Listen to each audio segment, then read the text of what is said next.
తాకట్టులో ఉన్న బంగారాన్ని విడిపించి ఆ రోజు ఆన్లైన్ ధరకే కొంటుంది కొమ్మూరి గోల్డ్. నమస్కారం అండి, సుమన్ టీవీకి స్వాగతం. నేను గీతాంజలి. ఇవాళ మనతో పాటు ఉన్న అతిథి డాక్టర్ కృష్ణమాచార్య గురువు గారు.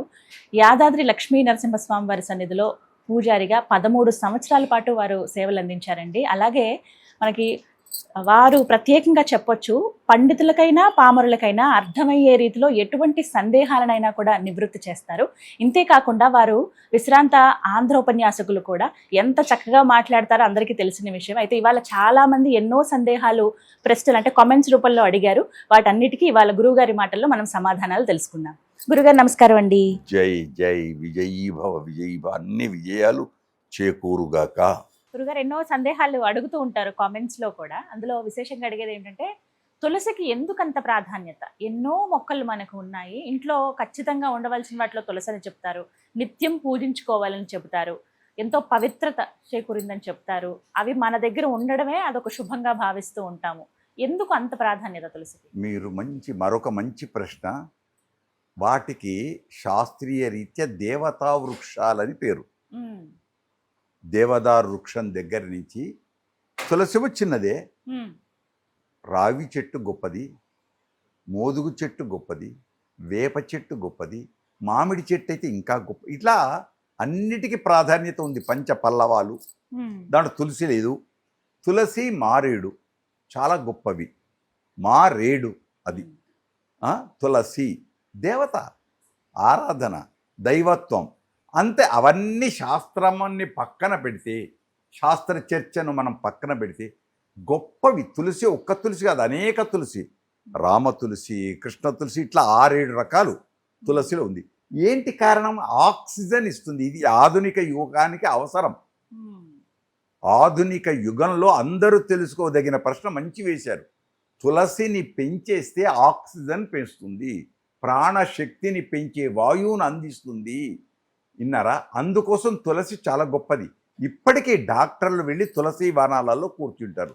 అందుకు ప్రతి ఒక్కరు చెప్పినా చెప్పకున్నా ఈశాన్య భాగంలో తులసి కోట పెట్టండి, తులసిని ఆకులు తెంపకండి, దాటి యొక్క వీటిని తెంపకండి అని ఆడవాళ్ళు ఇప్పటికీ నియమం. తెంపే ఆకులు వేరే ఉంటాయి. తులసి రోజు పూజించే తులసిని దళాలను తీయరు, వేరే వాటిని తీస్తారు. కనుక ఆరాధన గొప్పది, తులసి మంచిది, ఆరోగ్యం శ్రేష్టం. అంతా తులసిలో వేస్ట్ అనేది లేదు. తులసి మాల, తులసి గంధం, తులసి పుష్పం. అందుకే సింహాచల నాథుడికి 2 ఇష్టం ఆయనకు, తులసి మాల, సంపెంగ పుష్పం. సంపెంగ పుష్పమే మీరు అడగలేదు కానీ చెప్తున్నా. ఎందుకు? అన్ని పువ్వులలో కీటకం రాలుతుంది, కానీ సంపెంగ పువ్వులో కీటకం లోపలికి వెళ్ళదు. దాని యొక్క గుబాళింపు గొప్పగా ఉంటుంది. తట్టుకోలేదు ఆ గుబాళింపుకు. అంటే ఎంగిలి కాలేదు ఆ పువ్వు. గుర్తుంచుకోండి, ఆ పువ్వు ఎంగిలి కాలేదు. అందుకు సింహాద్రినాథుకు సంపెంగ పువ్వు ఇష్టం. ఆ తులసి ఆయనకు ఆనందం. అందుకే సుందరాయ శుభంగాయ మంగళాయ మహోజస మహనీయమూర్తి నరసింహుడు అప్పన్న. అందుచేత తులసిని పెంచాలి, అంతటా ఉండాలి, ప్రతి స్థలంలో ఉండాలి. కనీసం మన లోకానికి దేవాలయాలలో ఉండాలి. తల్లి వల్లే ప్రదక్షిణాలు చేయాలి, ఆరాధించాలి. మన పూర్వీకులు ఇచ్చింది ప్రతిదీ. దానికే ఒక్కటే ఒక మాట చెప్పాలంటే, వృక్షో రక్షతి రక్షిత. ఒక్క తులసినే కాదు, ఏ చెట్టును నరికి వేయకూడదు. అన్ని చెట్లను పెంచాలి, ఆనందాన్ని ఇవ్వాలి, చల్లదనం ఇవ్వాలి, పుష్పాలతో కూడుకున్న ఫలవంతమైన పుష్పాలను పెంచాలి అని మన యొక్క పెద్దల యొక్క ఉవాచ. కనుక తులసి ఆరాధ్య దైవం, తులసి తీర్థం. ఆఖరకు చిట్ట చివరికి ప్రాణత్యాగం అవుతున్నప్పుడు తులసి నీటిని చెంచాతో ఉంచారా, నోటిలో తులసి ఒక చెంచడన్న నీళ్లు ఉంచారా అంటారు. ఎందుకు? అది వైకుంఠానికి వెళ్ళటానికి ఆ ప్రయత్నం. తెలిసో తెలియకనో గంగలో స్నానం చేస్తావో చెయ్యవో, ఆఖరికైనా ఇది అని మనది గొప్ప వేదాంత రహస్యం. ఇది శుభం.